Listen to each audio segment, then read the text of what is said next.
కదిలింది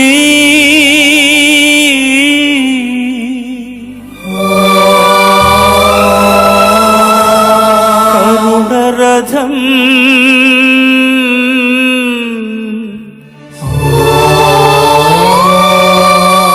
సాగింది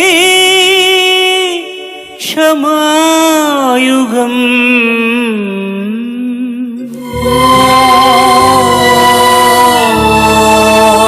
మనిషి కొరకు దైవమే కరిగి వెలిగే కాంతి పథం